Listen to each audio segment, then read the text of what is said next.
All right. Aloha. Hola. Guten Tag. Guten Tag, yeah. Hi, Alex. Nice. Nice to see you in person. Nice to see you. Today's podcast, we have Markus. Is that the right way to pronounce your name, Markus? Yes, you can say Markus. Markus is a German pronunciation, you say Markus. I react to everything. English is for Markus, right? Okay, fine. But, okay, so just a few things that I want to set the stage. I met Markus through my interest in mutation testing. And I think Markus is the in my experience, preeminent expert in this field. Like, he knows it inside out. I'm the enthusiast, but he's like the expert. I would always defer to Markus. But not only mutation testing, it's the whole shebang, the whole software development life cycle, end to end. We talked a lot, chatted a lot about things. Markus is a great fountain of knowledge and experience, and a very hard-ass engineer. we have our disagreements, which is really we have, and this podcast we're going to be doing a lot of arm wrestling and disagreeing, and I would love this to become a big fight, and like we totally disagree, and then we that's perfect. Angry. That's great. That's fantastic, and that hopefully attracts the viewership, and then we can then monetize, right? Not a bad idea. So. But anyway, it's a pleasure to have you here. And we chatted before. I think it was only audio, but now. And it was with a screen share. I did a small mutant demo. At the time, I didn't know that you have prior experience with mutation testing, so I started with the wrong complexity level. So yeah. But the first thing I would like to ask you is, what attracted you in the first place to mutation testing? What was the trigger? The trigger was my friend and mentor Dan Kapp, and I was joining a Ruby open source project called Datamapper 1, and I joined it at a time when this project was considering to make a version 2 and actually implement the Datamapper pattern. Before, Datamapper 1 was just an active record, but without the autocracies which Rails commits to make an active record. And yeah, so and Dan had this really interesting vision of using a relational algebra library to back this entire thing, so to have cross-repository joins and all this really interesting feature set you can make. So, and he was developing Axiom with an existing mutation testing tool called Hackle.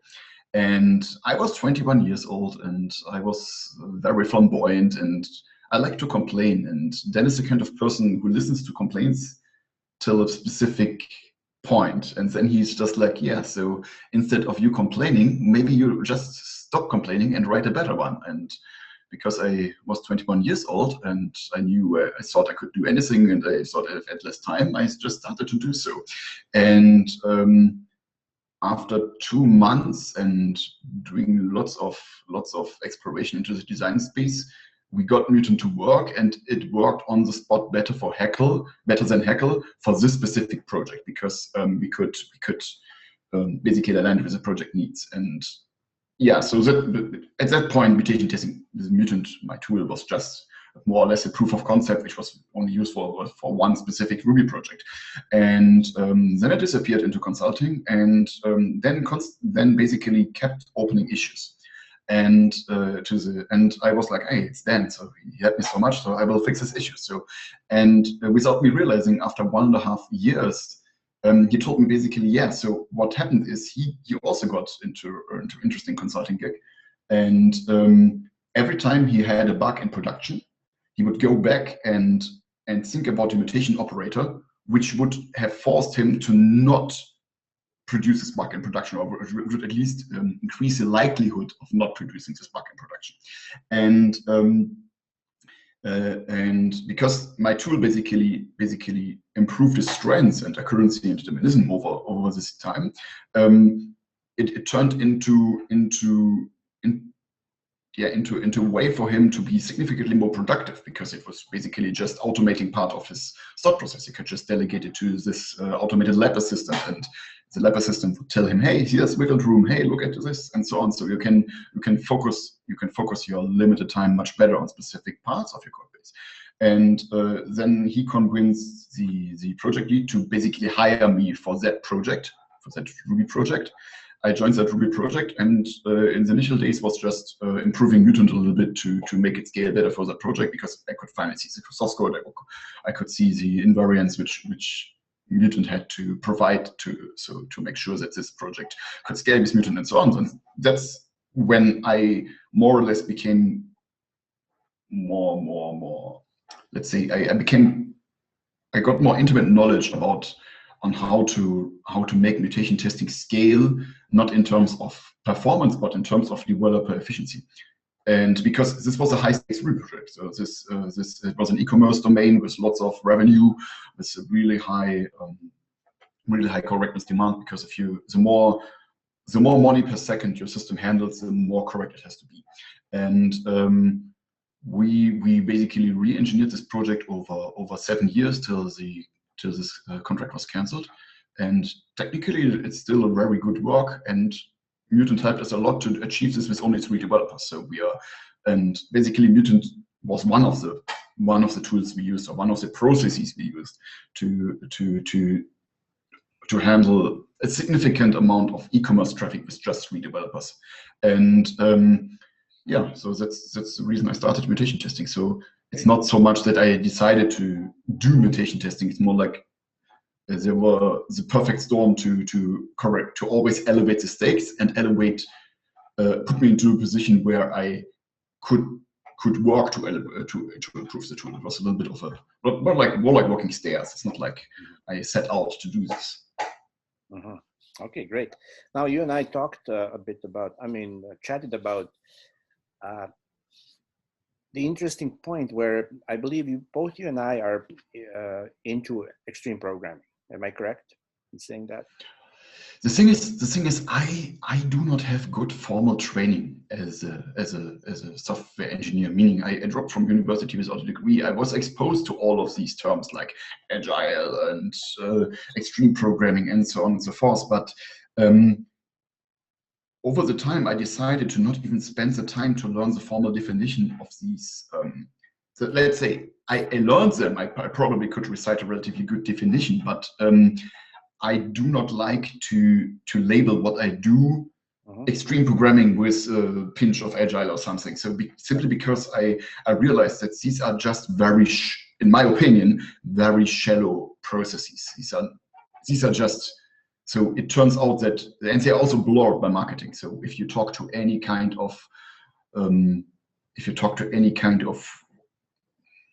software marketing people, let's say it that way, I do not want to insult someone.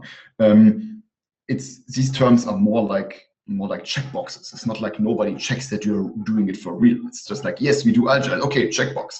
And that's the reason I really do not like to say I'm into extreme programming at all. So. But from the position of principles, and if we say that, for example, I believe I hold to the principle that testability is very important. Testing. Yes. So however, but I would.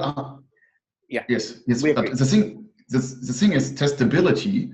We have to make sure that we're talking about the same kind of tests. So a test can be lots of things, and a test can also be that. That Googlebot hits your URL space. It's a really bad test at the wrong time, but it's still a test because it puts your system to use. And I would argue that the term test is very overloaded, and because maybe we should say usability for the user and for the developer, and to just get a little bit away from this overloaded. Because if you can use a system, you can use it in various phases. You can zoom in, zoom out. So if you zoom out, you are the end user. If you zoom in, you are the developer. If you zoom even deeper, you are the compiler developer. So I have a very fractal view of this entire space. So what I'm trying to get at is if we kind of both agree about testing and testability at that level, and then we go back and we look at people who, giants who came before us and who are now prominent figures like legends. And I think you and I had some brushing off with some of these people. and trying to kind of mention, because when, you know, when they're discussing things about testing, you and I maybe jump in with a comment, and also mutation testing. And they always hear from these old timers, like, I don't know what it is. I don't get it. I never tried it. And we try to talk them into. And in the ideal case, you hear, I tried it and it sucks. That's the ideal case. Yeah, so, but also you hear from some of the these amazingly intelligent, awesome people that never tried it. I feel I don't even get why would I try. So you know, a few times we tried to like, okay, can I give you a demo? Can we have a 5-minute call? And they never took it upon the offer. Yes. I think the problem is the term mutation testing. It's really and the entire marketing space for mutation testing is poisoned by this really stupid phrase, "Who watches the Watchman?" because it tells you nothing. Yeah. And it's basically, you can say it for everything. You can say it for the U.S. government. Who watches the U.S. government? So it's like this is amazing. If your marketing term is a tautology, then you have a problem. And "Who watches the Watchman" is close to a tautology.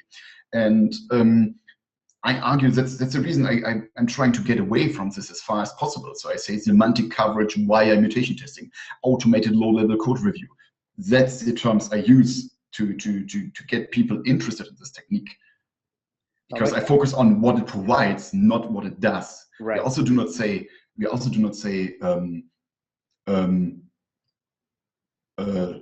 line touching, which is basically mutation testing. It's line touching. So line touching for test coverage. So test coverage is synonymous with line touching, but we say what we want to achieve. We want to have coverage of our tests, but we do not say line touching. And mutation testing is the process, but not the desired result. Yeah. So now my question to you, because I believe both you and I tried a few times, from what I know for myself, and I saw some of your interactions, try to set up some kind of a walkthrough with these, like, really, because we felt that if these guys endorse it, then there's a better chance of this becoming the norm, right? Yeah. So I've been in the camp of I've been doing this mutation testing thing for 10 years, and the only way I ever got converts is people worked with me, saw me using the tool, saw the result, and wanted to replicate it. That's the only way I ever. So no blog post, no, regardless how elaborate talk. When people invite me, when I should talk about mutation testing, it's also my fault. I do not really well prepare for talks. I always just look forward to the Q&A and to the workshop, because then I can take people from where they are to where I think they should be, which is far more useful than to talk abstractly about, we have this semantic coverage and we can mutate the AST and there are some axioms. And this is stuff you can explain when people got a first-hand experience. Yeah. So we are doing it. The traditional marketing for mutation testing has it backwards. And what you said, we need to get these people into the workshops and just let them experience it firsthand. But I actually don't care so much about potential multipliers. I care about getting regular developers, because as soon as there are enough regular developers trying, we by chance get a future multiplier, which is far more important than the old guard to me personally. Oh, yeah, but at the same time, we had TDD, for example, which also cannot be grasped unless you really try it hands-on. You can read as much as you want about TDD, but same, I think. Yes, exactly. You need to have a peer showing it and snapping your fingers when doing it wrong. Yeah. But because people like Kent Beck and all these like big names were endorsing TDD, it gained some market coverage. There's a lot of teams. The problem is there's also lots of fake coverage. So I don't see, especially in our craft of software development, and we will go into project management later and developer communicating to their peers. I see lots of, I mentioned initially, I see lots of token coverage. Yes, I do TDD checkbox. So nobody has the incentive or the intellectual honesty to be actually to really put his own professional dignity behind something when he says this was TDD code. Mm-hmm.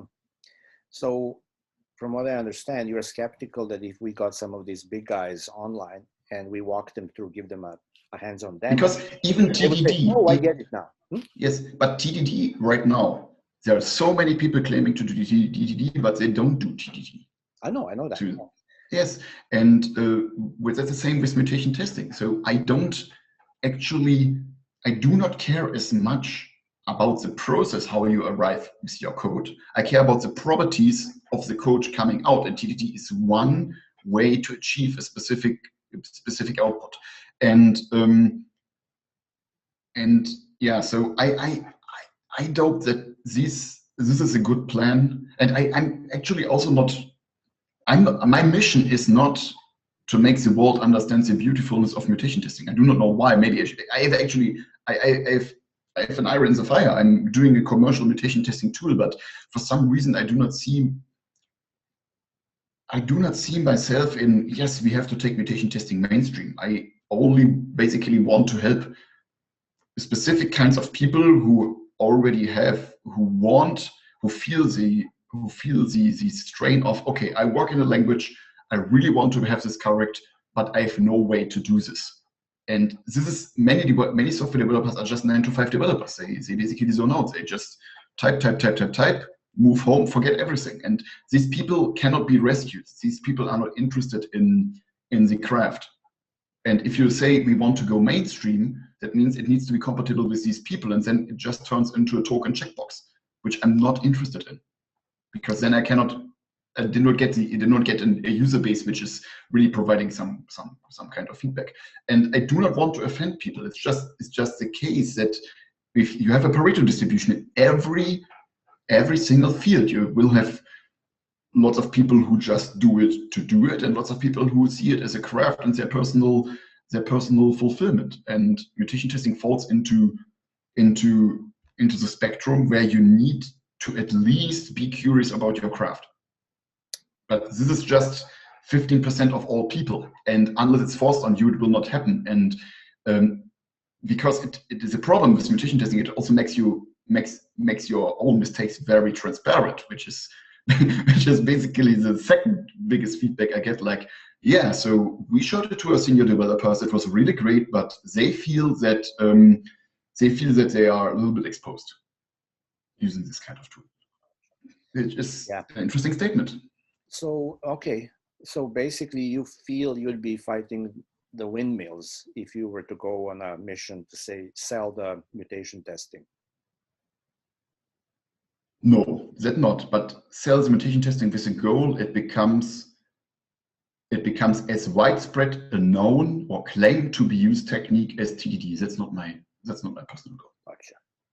Yeah, in my experience, there is a little bit of a aha moment, and again, like you say, depends on the team, on the level of professionalism, where people who, you know, if you happen to work with some teams and they think they're doing a good job, and if you then I'm listening. Yeah, and if you then go and say, okay, that's great, let's just quickly run mutation testing on you and see what happens.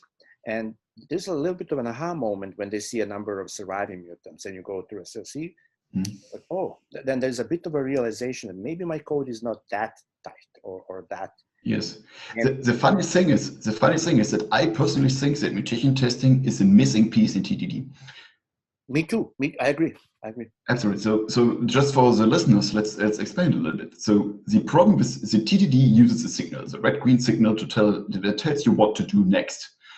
My problem without mutation testing with TDD is when you have a red signal, you're asked to change something in your code, typically add some observable semantics, which your signal, then you run it through the test, and then you get green.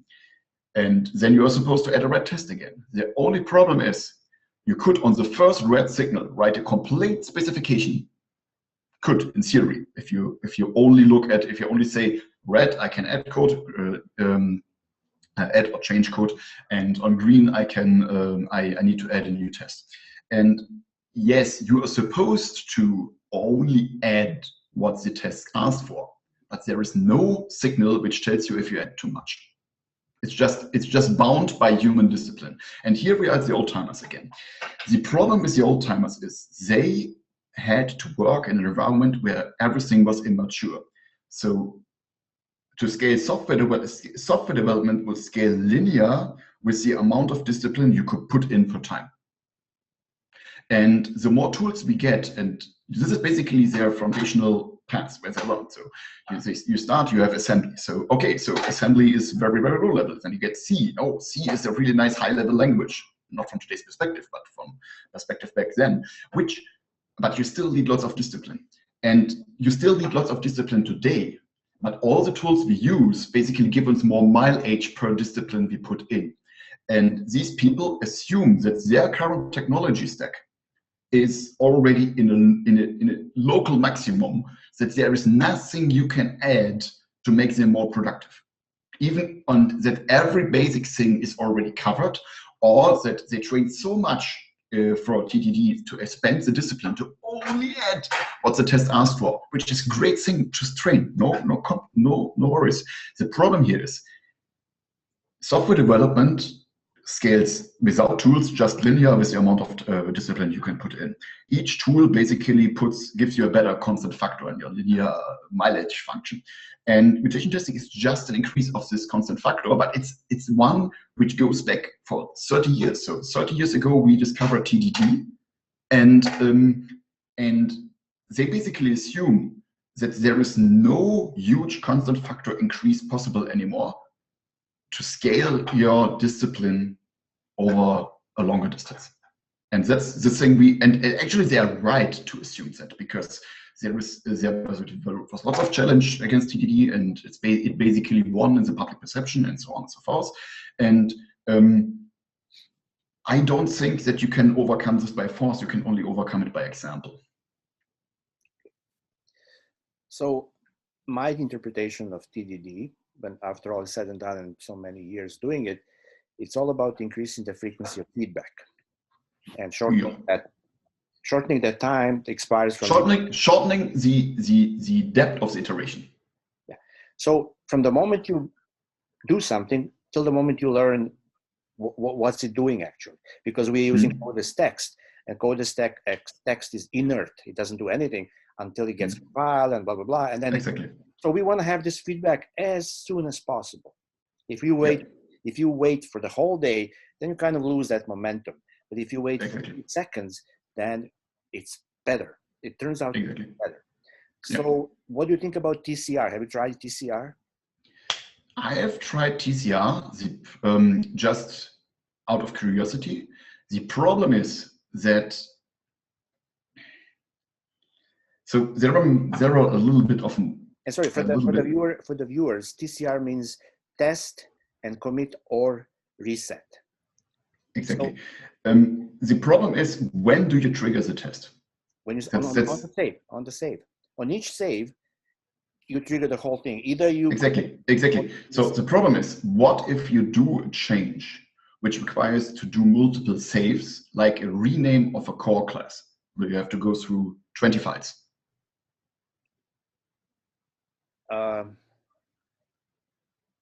You don't, you save at the opportune moment, right? It's not auto save. Yes, but you cannot have. Okay, you could write a script to open 20 editors, and then you can save them and hope that. But it will not be atomically visible. So there are changes which are conceptually atomic, like global renames, which are necessarily composed of many saves, just out of the physical reality of the file system.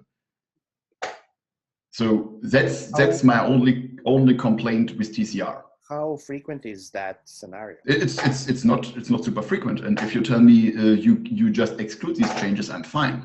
But then I argue, okay, so we agree that there is a logical unit of code change, which may consist in the edge case of global renames, which span multiple files, of multiple physical interactions, which means TCR is not bound by the physical interaction, but by the logical code change. Yeah. But then I'm actually practicing it, if you go with that definition. Yeah, whatever, in my mind, whatever it takes. Where sometimes my mind overlaps. So let's say I use a lot of Haskell, so I get really fast feedback on quite expressive types, let's say it that way. And let's say I mixed up A and B, just type variables. Then the compiler tells me, nope, I don't want this. This is a failing test. It's a type level test, but it's a test. And I typically use a Vim macro to flip them around instead of writing A and B again. It's still conceptually TCR because I just avoid redoing it from zero.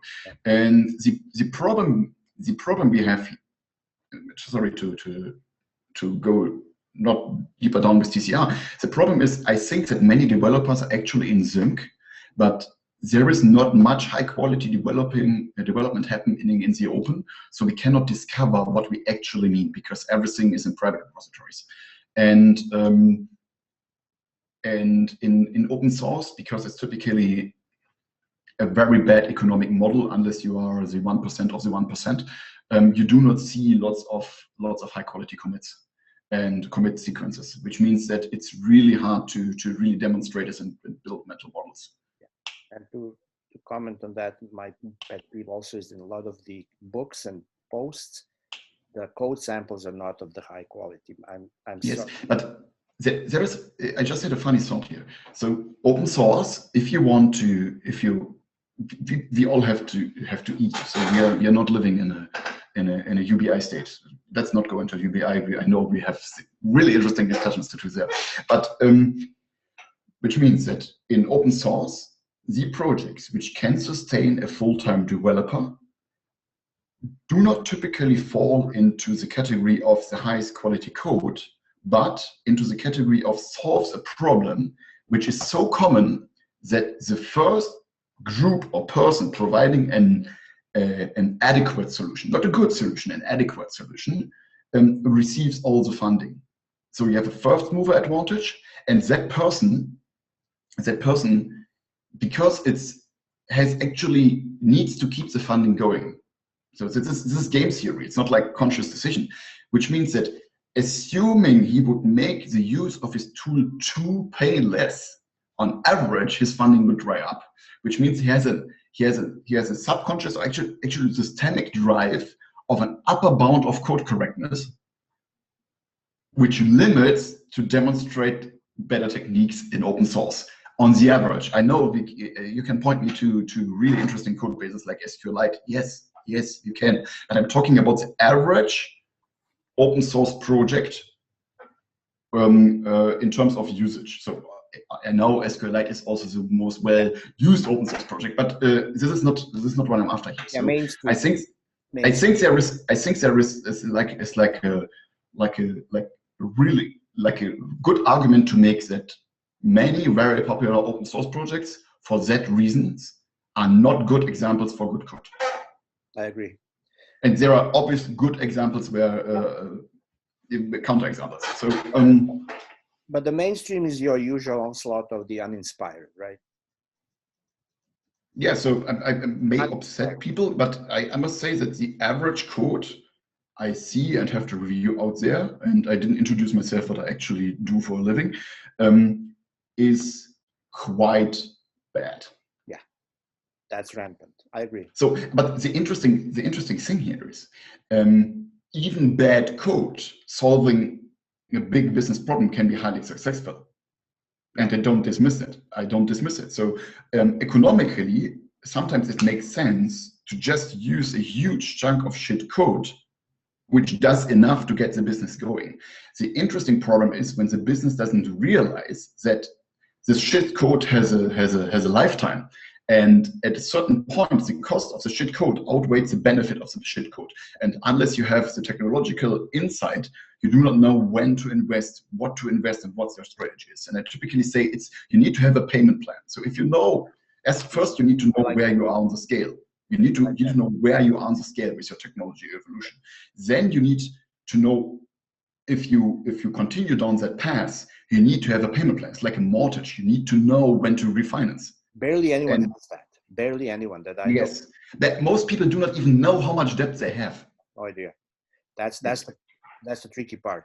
Now my theory, and I know you will disagree, is if we introduce a better process, a better methodology, then the code cannot help but become a bit better than it is now. Because right now it's very undisciplined. And that's why I'm Yes. looking at mutation testing. Like, imagine if everybody just has to do mutation testing. Well, you'll be forced to tighten it. Has to do what with mutation testing? You can just do mutation testing and ignore its result. Oh, You technically still did mutation testing. What I mean, so here's what I mean, for example, and what I'm trying to introduce in my organization is mutation testing that breaks the build. Now you cannot merge. Yeah, that's fine. So that's All of a sudden, that's the end stage of introducing mutation testing to a project. Exactly. all of a sudden you're like, all right, you may say like, you know what, I'm a bit shoddy workmanship. Who cares? I'm getting paid anyway. But wait, I could not merge today. I could not merge tomorrow. Eventually your boss is going to say, what's going on? Like, you're working like crazy. Nothing's getting merged. Nothing's getting deployed. What's going on? Well, these pesky mutants are all over the place. Well, fix it, right? Yeah, exactly. You have no other choice. Yes, just for the audience, a mutation, an alive mutation, or I do not like the terminology killed and alive. I typically say covered and uncovered. Yeah, it's a little bit. It's technically more correct, and it's also more relatable for someone who's new to the field. So I say covered and uncovered mutation, and an alive mutation. I did it myself. An uncovered mutation signifies one of two states. Either your code does more than the test asked for. The test asked for everything they should ask for, and your code should be reduced to not produce the mutation anymore. And the simplest way to produce the mutation, not produce the mutation anymore, is just to use the mutation, because good mutation testing engines, and we can talk about lots of axioms and so on. Let's assume a good mutation testing engine always reduced or does orthogonal replacements. So a good mutation testing engine finds something your code does extra to the tests. And one outcome, and the ideal outcome is you just remove that extra and the mutation is covered. It doesn't produce. So that's one result. The other result is you miss something important to be pulled into existence by your tests. Yeah. And then you obviously add that test. And the interesting thing is this is so close to TDD. People argue all the time, you need to pull code into existence with TDD. It's just the problem that TDD, the upper bound of code being added, is bounded by human discipline. All mutation testing does is add a ceiling, an automatically verified ceiling, which is still too high. Mutation testing is no silver bullet. It's no silver bullet, but it's an automatically enforced upper ceiling. And even the most disciplined person, even if you go to the biggest TDD guru, will not be capable to consistently only add code which has no mutations relative to the red test being added. Just because we are freaking humans. And in my talks, and I do a terrible job, I try to explain that there is for a specific project, there is a contribution threshold. And if your contribution is below that threshold, you're actually harming the project. And if you're disciplined at that specific point when you do your change to the project above that threshold, you are helping the project. And the threshold is different per project, totally fine, because we have different risk assessments and so on.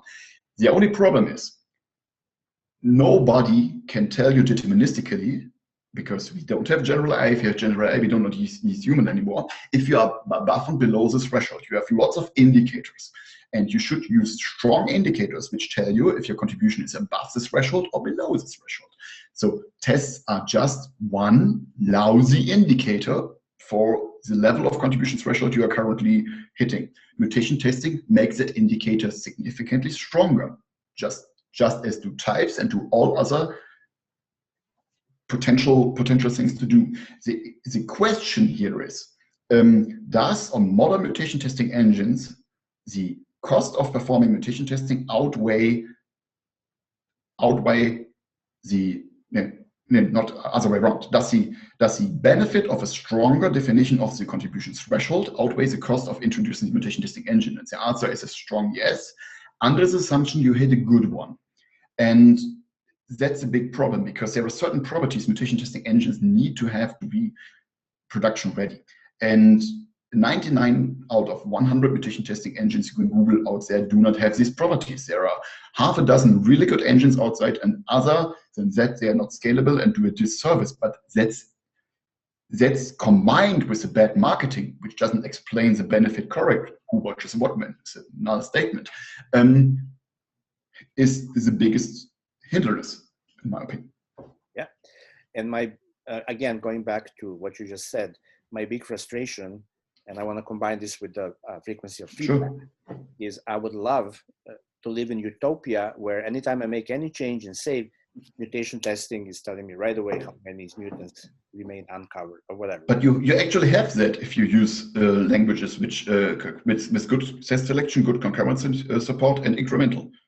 I know. So I'm stuck with C# and yeah, I need to port my tool to C#. So I already discussed that.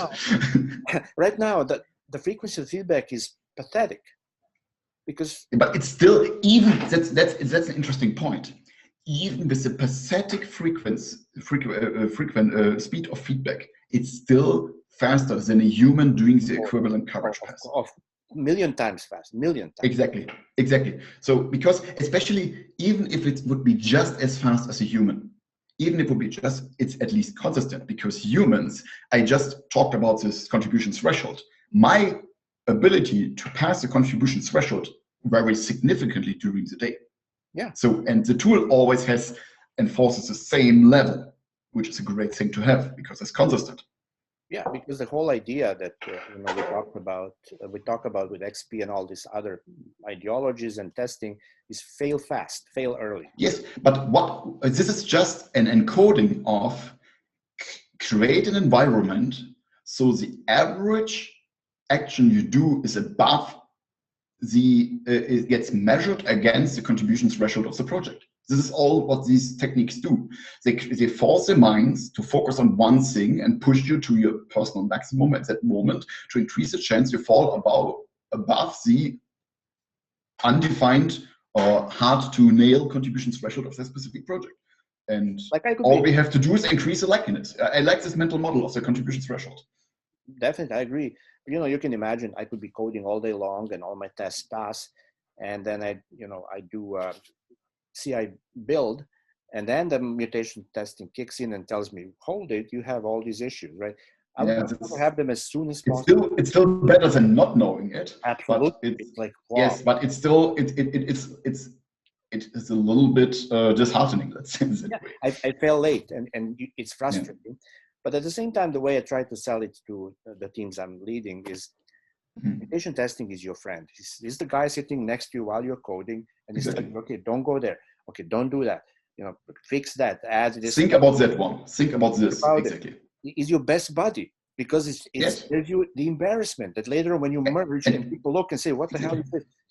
Exactly. And also it's never tired. It's not like you're the best buddy. To me, it's like a type checker. Exactly.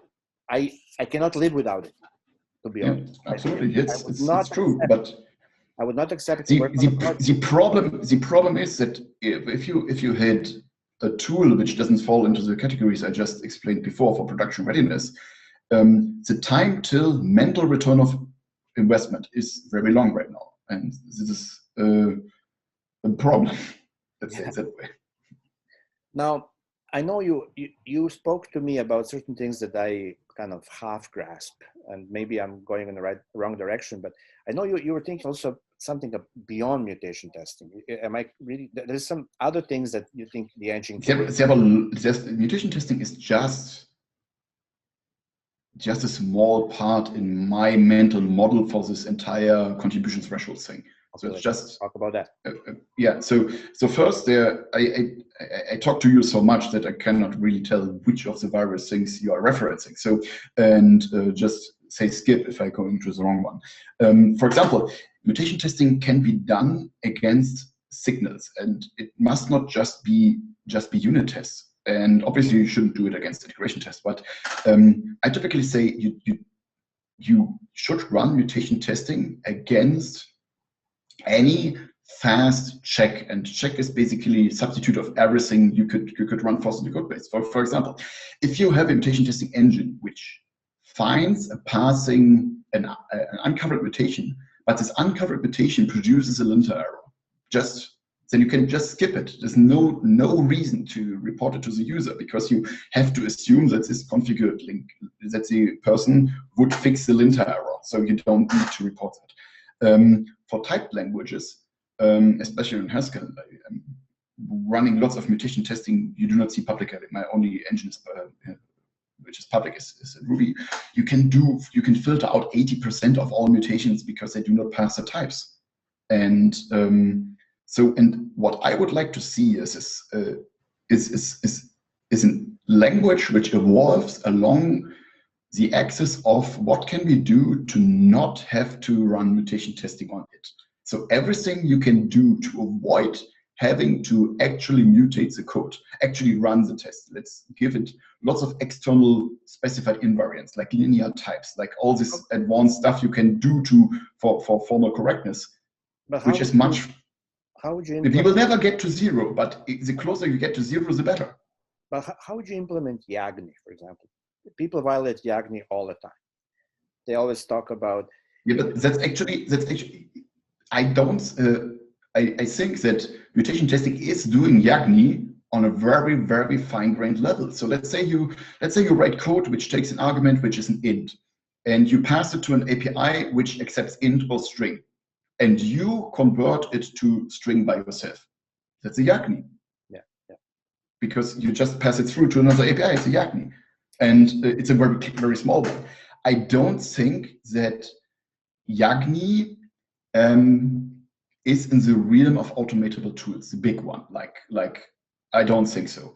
You can only make it more likely that a user spots it, that the developer spots it, while freeing developers time from doing automatable tasks like mutation testing.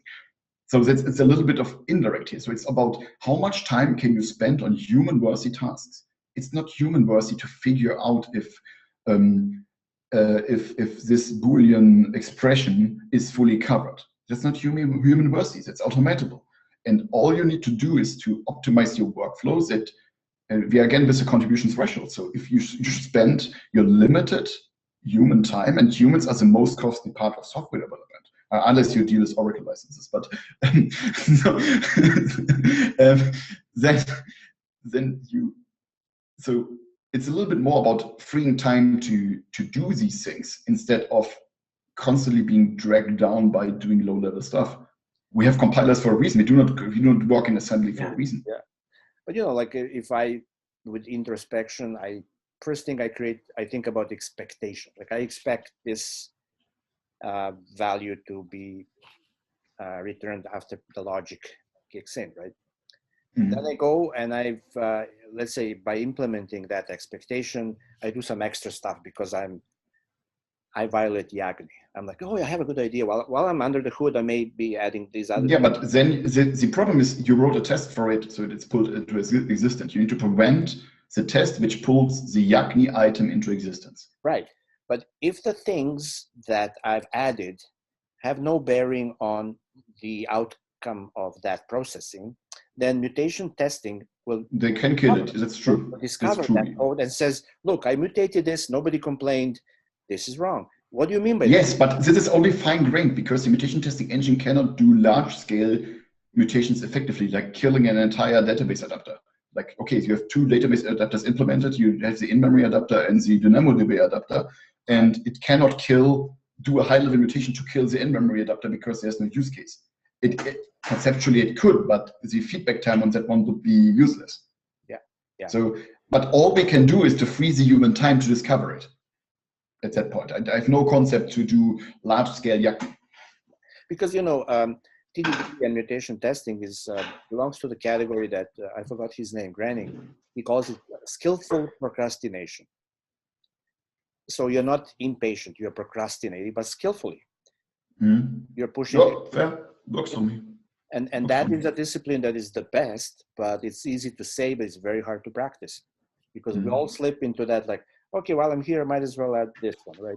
Because I know exactly how it goes, and we will need it later for sure. Okay, right? let's say it that way. Because the mutation testing increases the cost of a code change, which is a good thing because it also increases the likeliness of being over the contribution threshold. Yeah. It's less likely you do code changes which are not justified. So it's like a two-dimensional thing. So you want it to be longer than white. Let's say it's it, but longer is the amount of contribution discipline you did, and you have a shape like a rectangle, and you want it to be as high as possible because of contribution threshold, but as narrow as possible. And because it's mutation testing forces you to be high, so you spend your budget on high instead of wide. I'm using graphical terms here. Yeah, that's an interesting thing. So again, frequency of feedback. I want to learn about this as soon as possible rather than later. Mm. Because then later on you're like, oh, I realized that I did some extra work and I have to go and refactor. And then people, like you say, people are uncomfortable by uncovering a lot of like pretty crappy. Yeah, but this is also a problem which we discussed a little bit on Twitter. So it's about the rework thing. So you mentioned that businesses are very uncomfortable with rework, and they are rightful to be uncomfortable with rework. The problem is not that the business says no waste. The problem is that the developers do not have the skill to translate and communicate this no waste guideline from the business into efficient processes. So the first thing is you tell let's say you are tasked with, hey, I want to deploy our existing on-premise app into the cloud. So, and then you go in and what you do is you do the smallest possible increment. Okay, so I've got this physical server, I put it on EC2. There is no leverage of alternative services. And you do not say done. If you say done, the next time the business asks like, hey, can we put a load balancer in front and all this stuff? You say, yeah, I know, if you touch this again, yeah, no rework. And then you end up with really bad AMIs and all this shit. The problem was to say it's done. You say, that's a really complex project, but let's do one increment to reap the business benefit of being able to shut down our own data center. And if we ever wanted to scale out or anything, we need to do further iterations. And the developers, many developers, lack this basic communication skill to limit their report of done. Yeah. And part of the problem also is in the methodology. For example, Jira ticket, which has the rubric that says definition of done. And yes, in there, you list, okay, when do we know when we are done? And you sign off on that. And then your first iteration, you're like, okay, I'm done. But then you go and you rework because you're iterating, right? And then everybody's like, hold it. You said you were done. Why are we paying for you to work on something you already worked on? And that's yes, but that's a problem because you didn't force new tickets. That's the thing. Yeah. So if you I cannot subscribe to put all the blame on the business for doing the correct thing to ask, hey, don't waste time. That's a very good ask. Yeah, the problem is that the developers are not used to talk to their superiors in a language they can understand. So they know what percentage of done there is. And if they see far too many people just replying with, let's say you get a medium-sized car dealership, and this car dealership says, we have these 5 servers, can you put them into the cloud? And people say, yeah, sure, I can do this. And these are the iterations you can go, and these are the benefits you can go, but you have to make it fine-grained enough, and then the business can decide. And it knows it's not done to the last iteration where you get all the benefits. You can only do it till you move the EC2 instances to plain old EC2 instances without load balancers or auto-scaling. It's just one step. And the problem I see is that too many developers are too insecure to tell people that the job is not done to what they think it's done. And they are not trained to think like the business owner who tells his employee, clean out this garage. There's a clear definition of clean out this garage.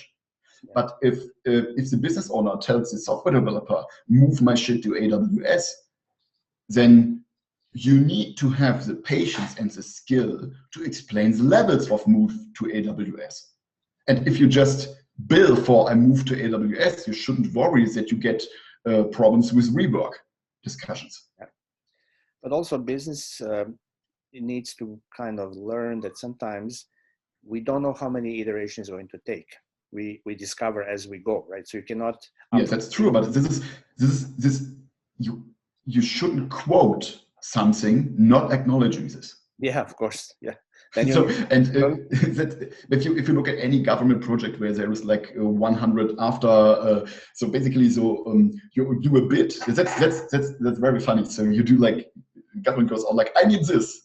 So and everybody does a bit, and it's actually completely useless. This entire process is so freaking useless because as soon as a significant amount of part of the money agreed upon is paid out, you have a sunk cost fallacy, and you can basically it depends on the skillfulness of a lawyers on how deep you can go, and that's yeah. I admire people. I admire people who do fixed bid contracts and stay inside. But the problem is also that let's look at SpaceX and NASA. So you have basically NASA was plus contract, did it for years, and then they went to SpaceX and gave them a fixed bid. There was a fixed bid for the human spaceflight program. That's a great thing. The problem here is, or the benefit is, this market at 5 players.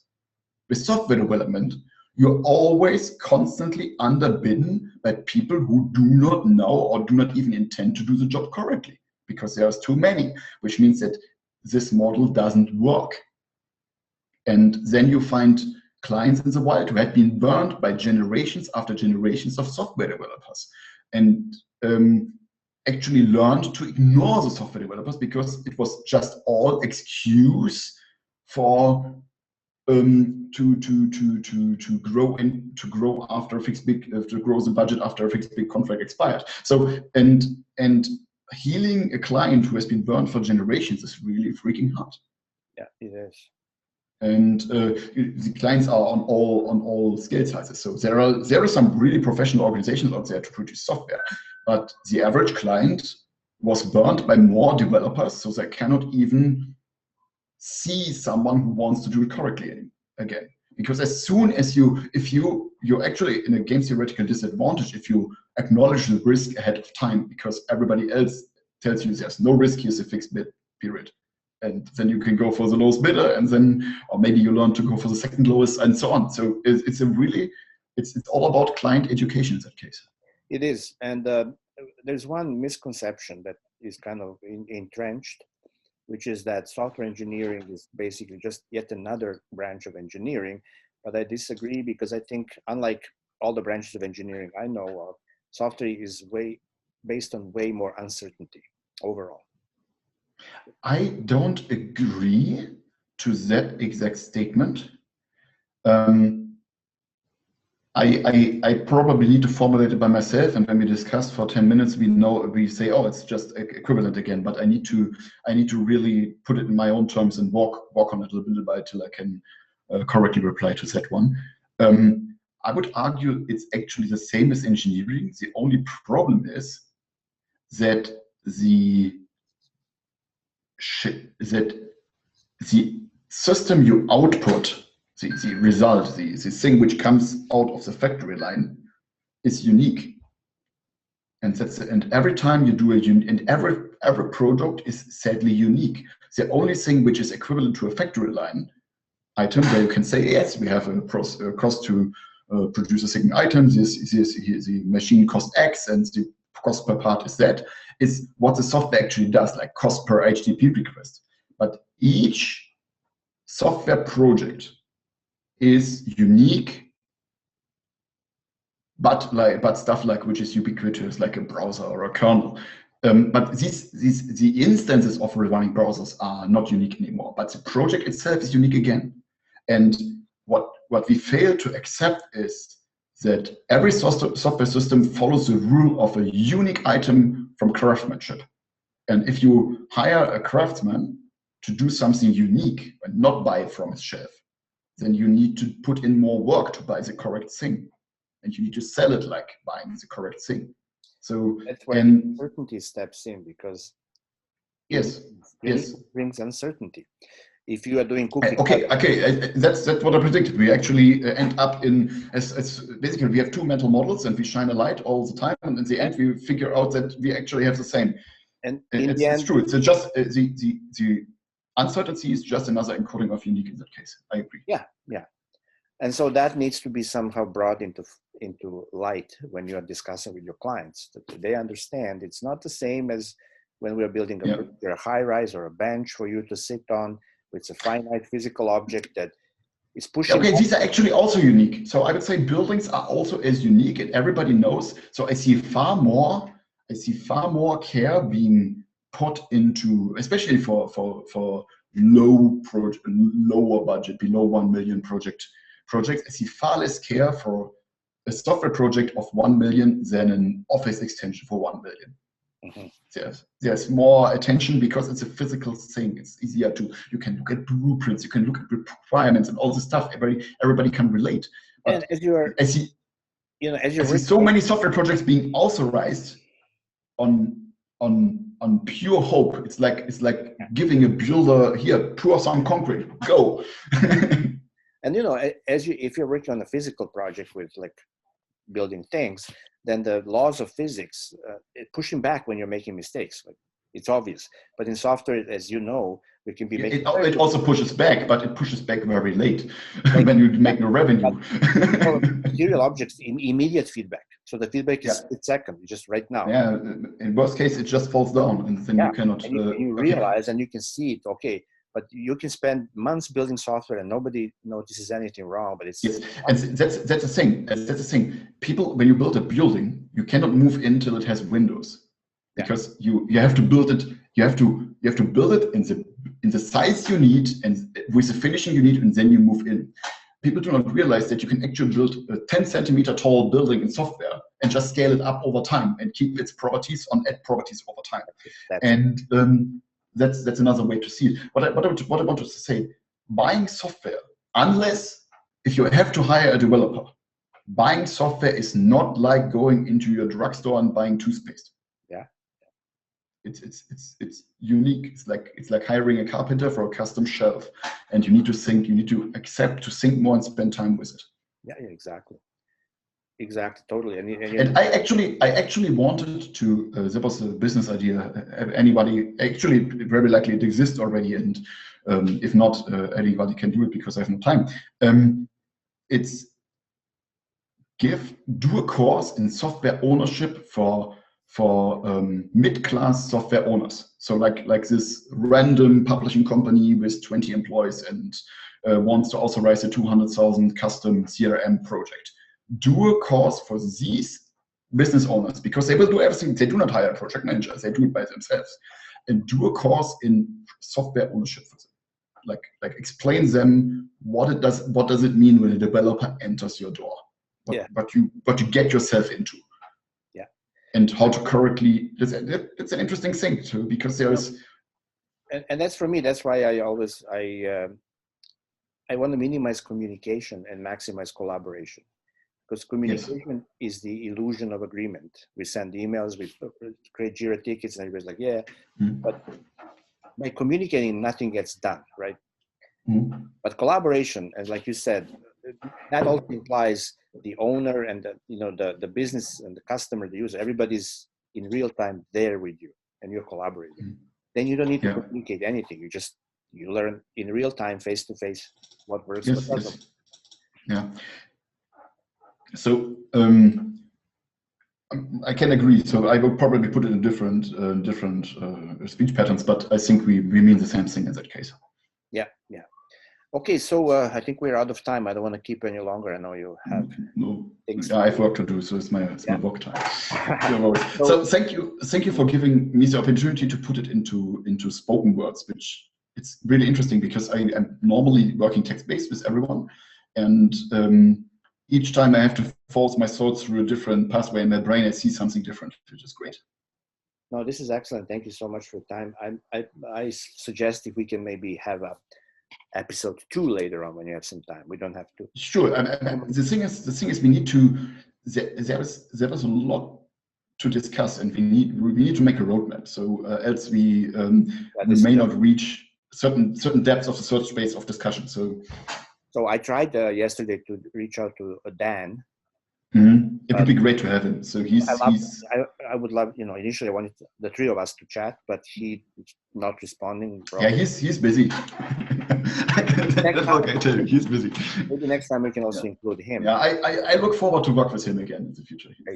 But he's very busy. Okay, great. Thank you, Markus. Okay. Yeah. Yes. So I'm not a professional podcaster, so I have to rely on you to do all this stuff, which has to be done. Okay. That's a very good discussion, and you see, we did not argue too much, right? Yes. The problem is that we appear to argue a lot on Twitter because Twitter is like exchanging images with very high compression ratio. Yeah. So we can convey right now. You hear the tone of my voice. We have low latency communication. We are both sitting next to each other. I can see small expression on your face, which tells me, hey, you probably misunderstood something. I probably add a little bit of more. I add some small fractions to my statement, and then it makes more sense to you. Yeah. So I think next time maybe we should talk about code. That would be interesting. Yeah, let's talk about code. Let's share screens. Let's look at some code samples. Yeah, why not? Why not? And what we should do also is, I love to do like, okay, let's take this specific project and their technological choices for database and everything, and just redo the playbook greenfield. So what database would you choose for that project if you have to do it again? That's really interesting discussions. People would love that. Okay. That's an education right there. Yeah. Okay. Okay. So Alex, thank you for your time. Thank you, Markus. Thank you for having me. We'll chat soon. Okay. Okay. Bye-bye.